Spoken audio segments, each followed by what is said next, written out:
want this to be just some conversations around what to expect when you're on this journey financially, what to expect financially when you're on this journey of going from high school to college to medical school residency, and eventually to an attending physician or a nurse practitioner or a medical assistant, whichever your journey may be into that medical field. All of them cost a lot of money to get there. So with that, Andrew, I'd like to hear from you. Over your last decade of doing this, what would you say if you were to, let's call it a top five? Mm-hmm. What would you say are your top five mistakes that you've seen medical students, residents, or early attending physicians make with their finances?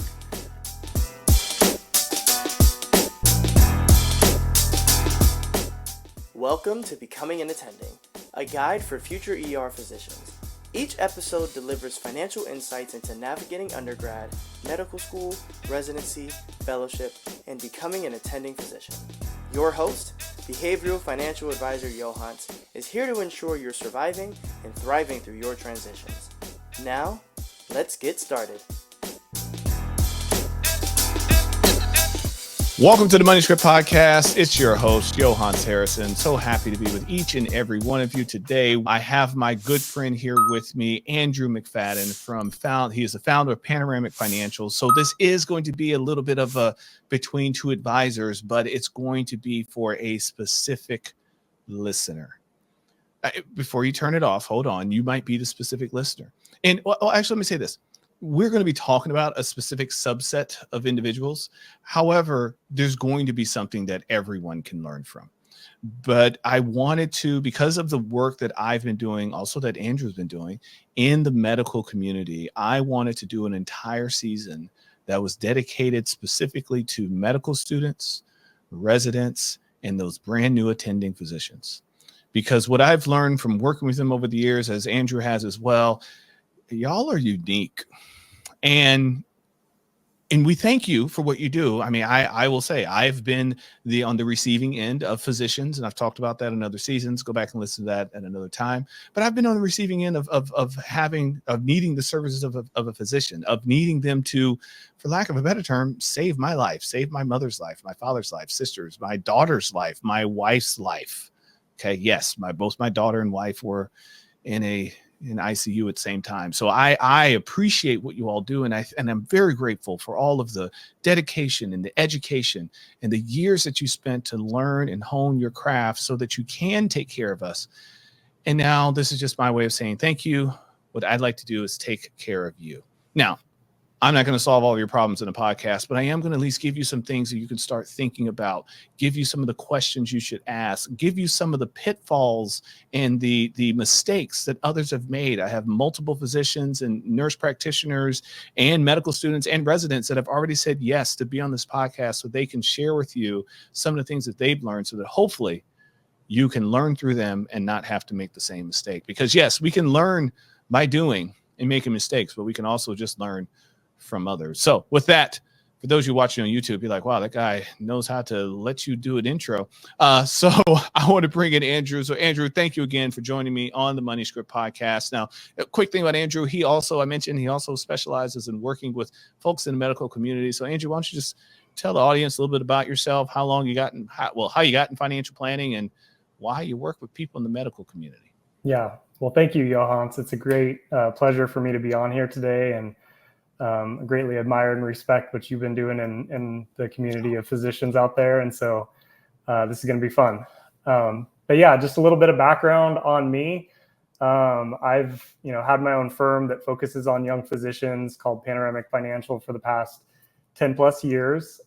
Before that, kind of what got me interested in the financial industry is I had family members, namely my parents and two of my grandmothers, that just had very poor experiences with financial advisors, taken advantage of for various reasons. And it just obviously piqued my interest of how do you do this well, and are there good advisors out there? And so that was a long process through, college, post-college, taking a few jobs in the financial industry.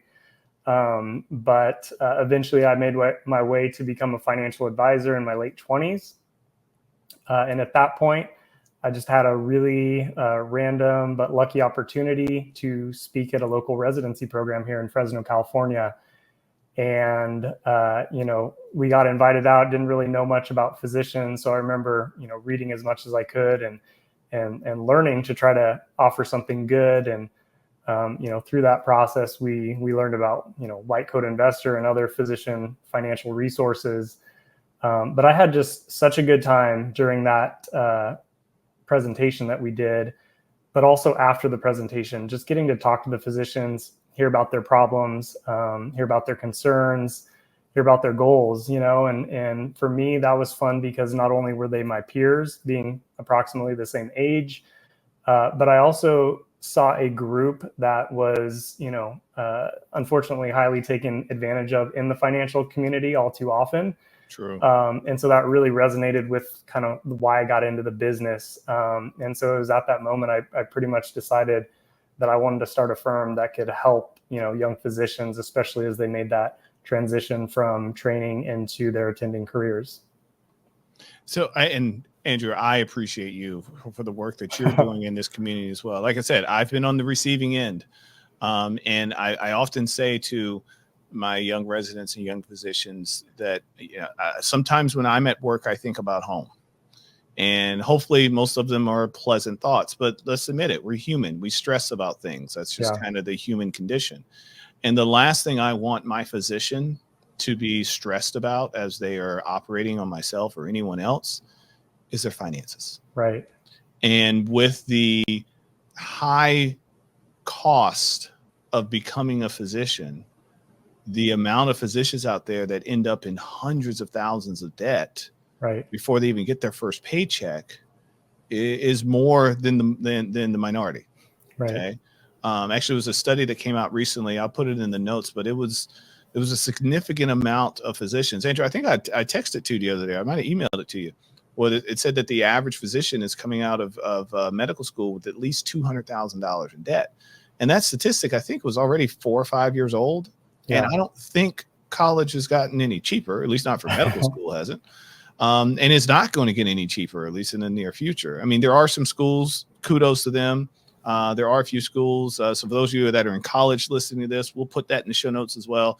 There are a few schools that are offering free tuition for individuals that want to go to medical school. If your family income is under a certain amount, there was another one just announced this week. Was it Johns Hopkins or something? There was another one just announced this week. Under $300,000, you want to go to medical school. If that's your household income is under that amount, then they're offering free tuition. But I'm sure those are going to get gobbled up pretty quickly. Right. But for the most of us, we're still going to have to find ways to finance our way through school, and then just not financing through getting through medical school is also once you become a resident. If you're a resident in a few key cities across the United States, it might take a half of your paycheck just to pay your rent. Right. Because let's admit it, residents don't get paid that well. And if you're in New York, I'll say the cities. If you're in New York, if you're in DC, if you're in Miami, if you're in Los Angeles, you might be okay in Fresno, but Los Angeles, the cost of renting is significant. So especially if you're single and you don't have you're not living with someone else that can help share those costs, it can be a tough journey. So with that, so that's really what this podcast, this season of the podcast is about. We want to talk about some of the things. It reminds me of the book. For those of you that have children out there, you may have seen the book at some point, What to Expect When You're Expecting. Mm-hmm. Yeah, it's like the Bible of having a child, apparently. It's actually a very scary book because most of it is all the scary things that can happen. Like, right. So every time my wife would burp, she was like, "Oh gosh, does that mean that I have burpilitis or something?" I was like, "Probably so. That's probably what it is." But I want this to be some conversations around what to expect when you're on this journey financially, what to expect financially when you're on this journey of going from high school to college, college to medical school to residency, and eventually to an attending physician or a nurse practitioner or a medical assistant, whichever your journey may be into that medical field. All of them cost a lot of money to get there. So with that, Andrew, I'd like to hear from you. Over your last decade of doing this, what would you say if you were to, let's call it a top 5? Mm-hmm. What would you say are your top 5 mistakes that you've seen medical students, residents, or early attending physicians make with their finances?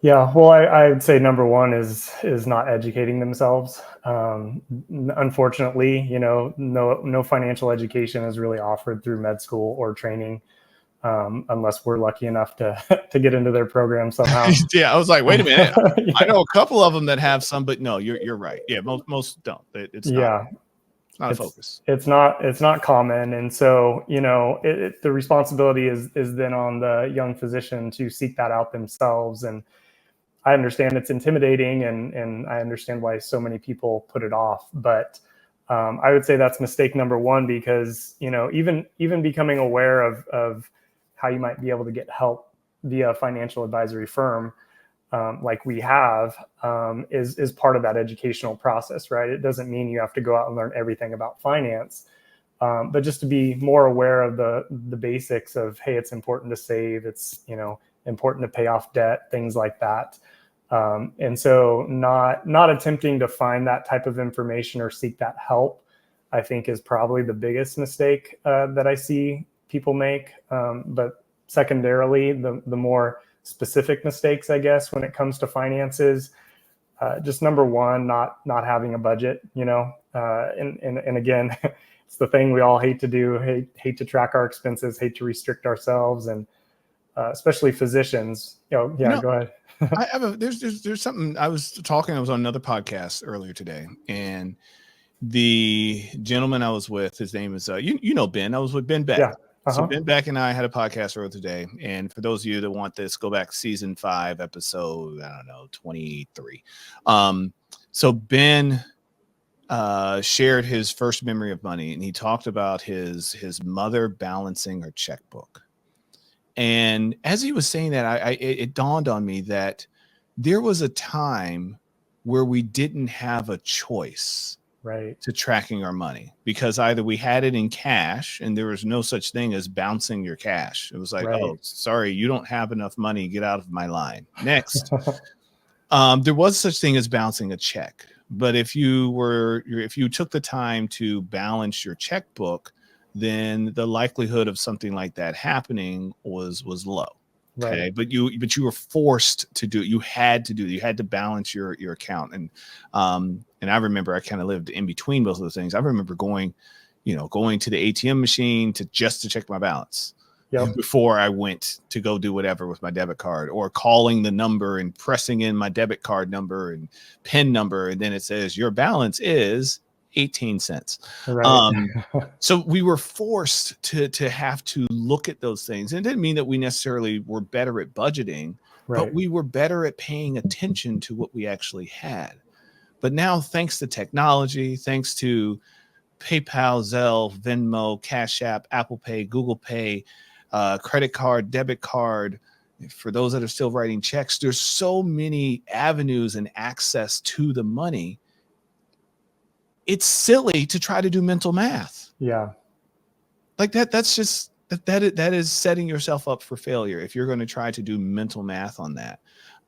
So that means budgeting becomes essential. And I said this to a group of residents last night.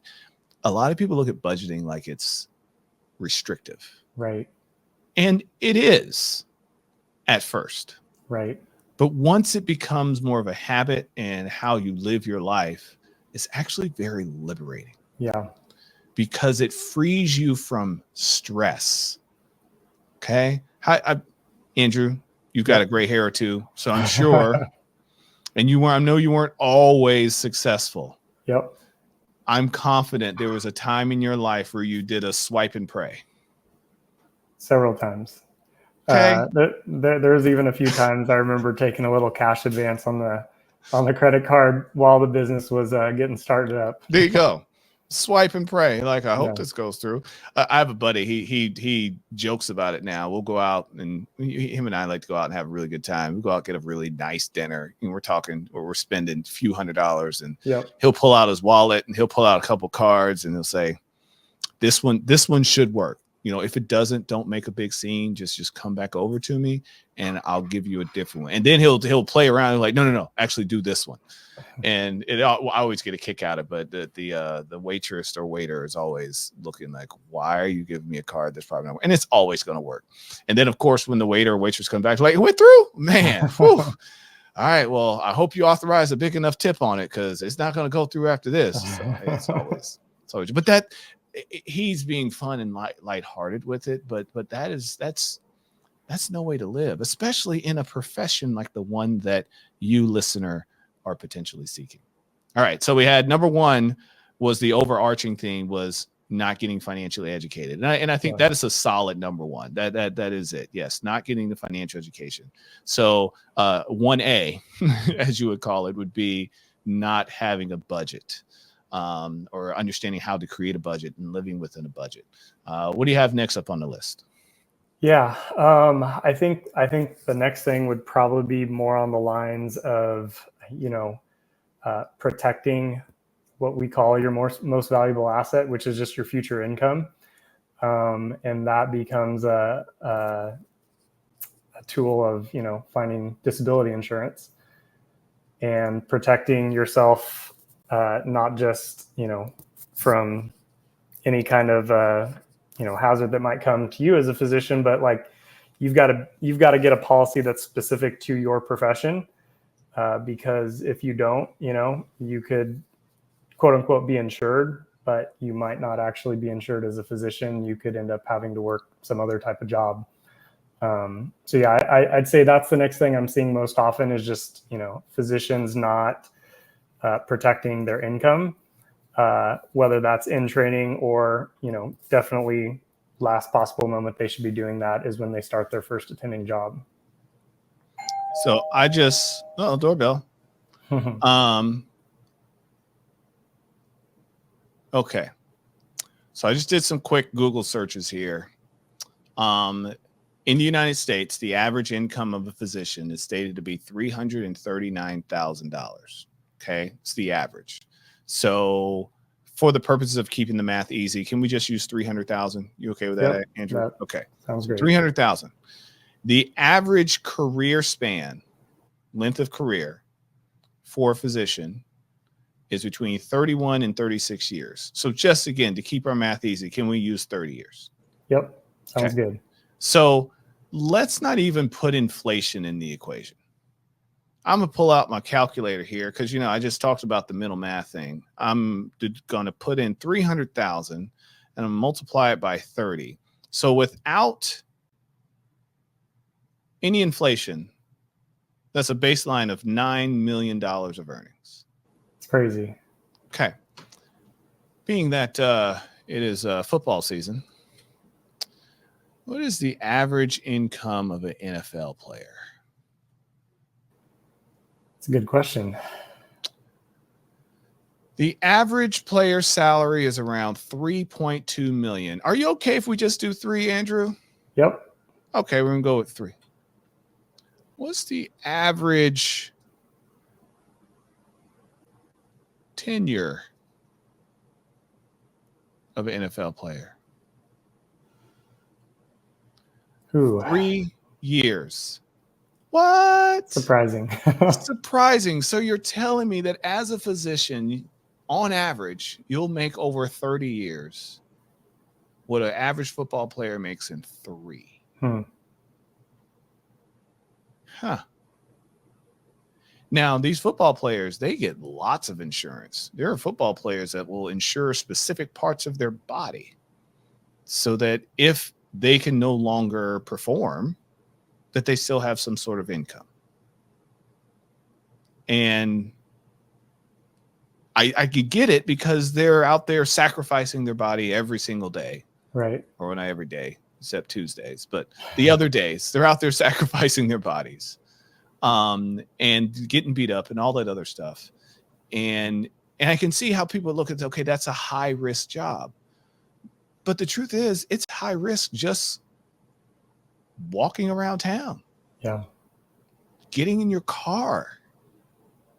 Or just living. I mean, I'm a prime example of it. I had to have my thyroid removed 6 months ago. Well, now 9 months ago now. And it was all benign, but for a moment there, we didn't know.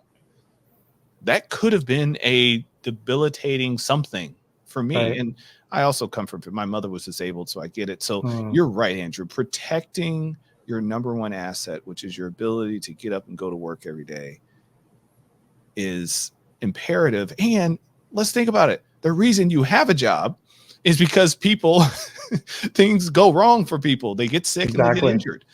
You're seeing real life happen every single day in your profession. So I agree with you, Andrew, making sure that you are protecting your number one revenue source. There was a story once was told to me when I first started in the career. And this was how we were taught to present to disability insurance. Yes, I'm going to give you all how the sausage is made. So the analogy that we were told is that if you happen to come across a golden goose and that goose laid one golden egg every day, would you want to insure that golden goose in case of theft or if it died prematurely? And the answer was always, well, yeah. Of course. Yeah. Well, how much would you insure it for? And the answer was, as much as I can. Great. Andrew, you're a golden goose. That was our way to help clients understand how valuable their ability to generate an income is and how they would easily insure inanimate objects like cars. Cars can be replaced. Let's face it. Houses. Some people even insure a plane ticket. Yes, you can buy insurance for a plane ticket. Okay. But then when it have the conversation about buying insurance for their income, all of it's like, I don't want any insurance. Okay. Well, let's go ahead and cancel the auto insurance and the home insurance. What do we got this medical insurance for? Because guess what? Your income is what makes all those things possible. Yeah. Sorry, got on soapbox. You were talking. No, so we have financial education, financial literacy, budgeting, insuring your number one asset. What would you say is number 4, sir? Yeah, I think the biggest thing we encounter with, again, the younger physicians is just having a plan for their student loans. And not there it is. I knew the dirty word was coming soon. Yeah, sorry, we'll bleep that out for the kids at home. Not turning a blind eye to it, because again, they're intimidating. And I think in medical school, especially, you almost start to become numb to the monopoly money, if you will, of those student loans. And you realize that I can't even think about this or address it. And then you get to residency and you're like, can I make an impact? And you immediately find out, again, you can't because you don't make enough money. But there are some key choices, even in residency, that you can be making to help minimize your total payments over time. And so it's crucial at that stage to consider what needs to be done or to seek professional help, a professional opinion on what is the best strategy while you're in training. And then that just gets amplified even more once you become an attending. And as much as the student loan environment is changing these days, though? I heard nothing. Well, who knows? By the time we're putting this podcast out, maybe there is change, but lately there's been no change. It's been stuck. Yeah. Well, there's proposed changes, right? Like, we're talking about all the new repayment plans, but on the sidelines with interest rates going up, that's been a dramatic change that's happened over the past 2 years. That has made it less advantageous to even consider refinancing your student loans. Where most people are staying in the federal loan system, even if they don't qualify for public service loan forgiveness. And so from our standpoint, maybe things aren't changing as much, but, for a student loan borrower who doesn't know much about this, and there's so many forgiveness programs and so many options, it's quite overwhelming. And so, the gut reaction is let's just not worry about it right now. I'll get to it later. But that would definitely be a huge mistake. Huge mistake. Huge mistake. Yes, I've met quite a few people that made that mistake in residency and did not look into their options. Now, fortunately, there were some changes that happened to the student loan program, and they were able to go back and recapture some of that information. So what I'm speaking to is public student loan forgiveness. So something to know that with public student loan forgiveness, if you're working for a nonprofit organization and you have federal loans, those loans may qualify for a forgiveness program. And there's a certain amount of payments you have to make. We'll go into those details in another episode when we go deep on it. Actually have some folks from a student loan refinance company. We're going to talk about that a bit. But what they missed out on was starting the clock on their public student loan forgiveness. And had the rules not changed to let them go back and backdate that, they still would not be on the path for forgiveness today. Because if you do a 4-year residency at a public institution, that's 4 years. Yep. All you need is 6 more. Okay. Because it's 10 years based 120 payments. So, yeah, not understand, putting your head in the sand and not asking for help and seeking some guidance on what your options are, and just clicking the F button, which is forbearance. You got to be careful about clicking that button because yeah, it can be kind of daunting to get your first job. You've been in school now for what? You got college and medical schools. You've been in school for 8 years, and you get your first job, and you're getting paid $4,000 or $5,000 a month. Right. And meanwhile, they tell you your first payment for your student loan is $4,000. You're like, I'm not doing that. Forbearance. Wait, you actually might have some other options. So yeah, so that's a good one. That's a good one. Okay. So for those of you keeping track, financial literacy, budgeting, protecting your number one asset, coming up with a student loan plan and getting educated on that. And how would you round out number 5, sir? Yeah, I'll keep it kind of vague to start, but just thinking about and planning for the future. As soon as you jump into that was my 5 too. I'm glad. Okay. We didn't talk, by the way, we did not talk about this before we got together. He didn't even know what we were going to talk about. He just knew we were going to talk. So great job, Andrew. You're picking up what I'm putting down. I think we do something similar. Sounds like it. We better talk about that afterwards. We might. But yeah, just, thinking for the future. And I think this is, again, just something that doesn't happen naturally, right? Like you've been working so hard to become an attending physician, and you almost take this deep breath of like, I've made it. Finally, I can start to enjoy some of the fruits of all my hard work. And to immediately think, I need to be responsible again and start planning for retirement or, buying a house or saving for my kids' college. Just, it feels like, man, can I catch a break just for a moment, And so, it's having that thought, but I mean, the most specific of those goals that's so important to get started on right away is saving for retirement. And that's, mostly highlighted, and I'm sure you're going to get into this a lot, is just how powerful our savings can be when we start investing early and allowing that compounding to take place over time. Is magic, and you're not going to see it in residency. You don't have enough time, and you're not investing enough money. But once you've been an attending physician for a few years, investing very diligently and very purposefully, you start to hit your 5, year 7, and you start to see, man, I see where this is going. Finally, I see how this is eventually going to get to the point where I can choose not to work, and I'm going to have enough money to just scrape earnings off the top and live off of that. And that's really powerful. And so I hate seeing, new attending physicians not take advantage of, retirement plans or not putting money away, because it's just a huge opportunity lost. There was a statistic, because I like statistics, by the AMA, pretty reputable organization, that said that the average physician under 50 has less than $500,000 saved. It doesn't matter if you're a physician or not. If you are in any profession where you're making 6 figures or multiple 6 figures, and you hit 50 and you have less than $500,000,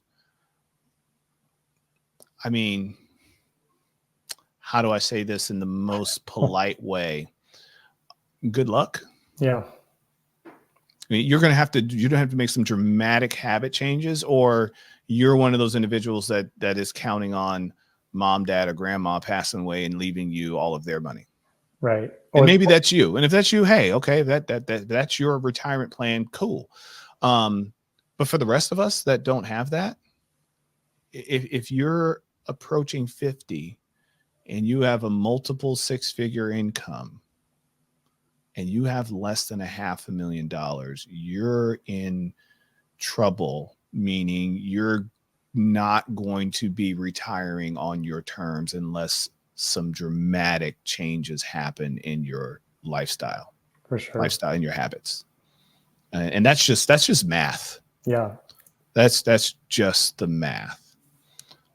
So that's why, and I'm glad that was your number 5, but that is why, ladies and gentlemen, well, that was interesting. Well, gentlemans, there we go. Ladies and gentlemen, that is why we are doing this season of the podcast, to focus on talking about some of these pitfalls and hoping that it will give you that little spark that causes you to go pick up a financial book. And I'm going to make sure I give you, all of you, financial books every single episode that you can read to help improve your finances. Matter of fact, Andrew's going to tell us the first one. He didn't know that either. But I'm going to make sure that you have a recommendation of a book that you can either read or you can listen to. And I encourage you, especially if you're a medical student or a resident, go to your fellow medical students and residents, say, hey, let's read this book together. Let's hold each other accountable. Let's read a chapter a week or a month, what have you. You got to take your mind off of medicine every now and then.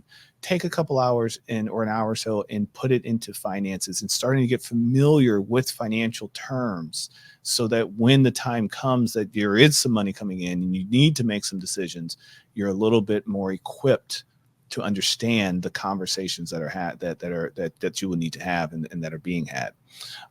So with that, typically for those of you that are normal listeners, we like to ask our guests what their first memory of money is. But like I said, we're doing something a little bit different this episode or this season. What we are going to end with is, Andrew, if you could give our guests a book recommendation, what would it be? And then make sure you tell everyone where they can find you if they want to reach out.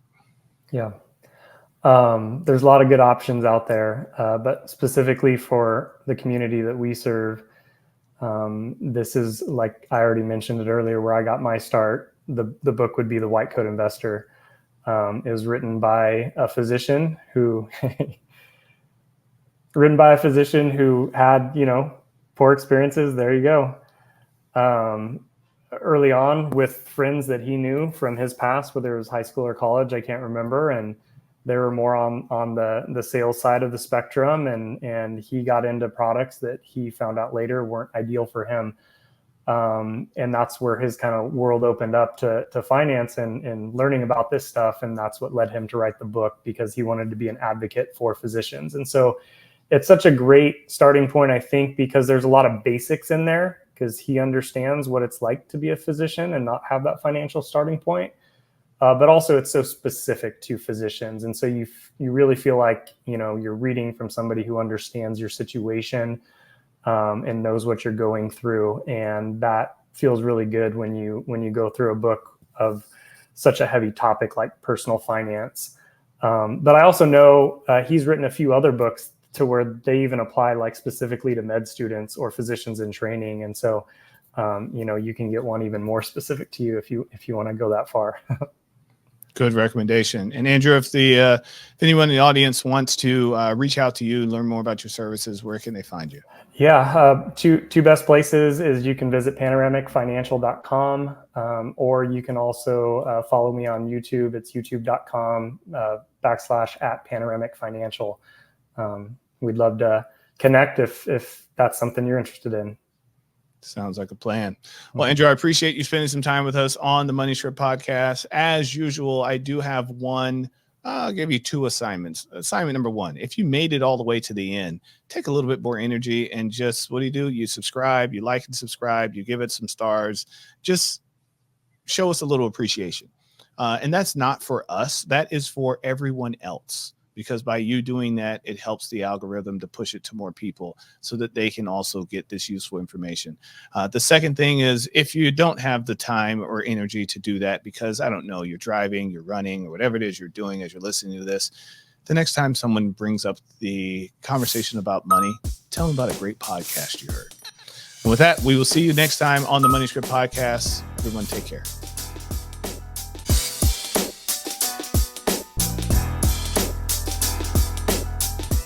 That's it for today's episode of Becoming an Attendant. Did you pick up something valuable to carry into your next step? I hope so. Remember, the journey is a marathon, not a sprint. So take one step at a time and give yourself grace along the way. Also, this isn't intended to be specific tax or legal advice. Please, talk to an attorney or CPA before taking any action. Before you go, please like, comment, and subscribe. If you're on YouTube, click the bell for notifications. Share this episode with one of your colleagues who is also on the path to becoming an ER physician. Share this episode with one of your colleagues who is also on the path to becoming an attending ER physician. The show notes also contain more.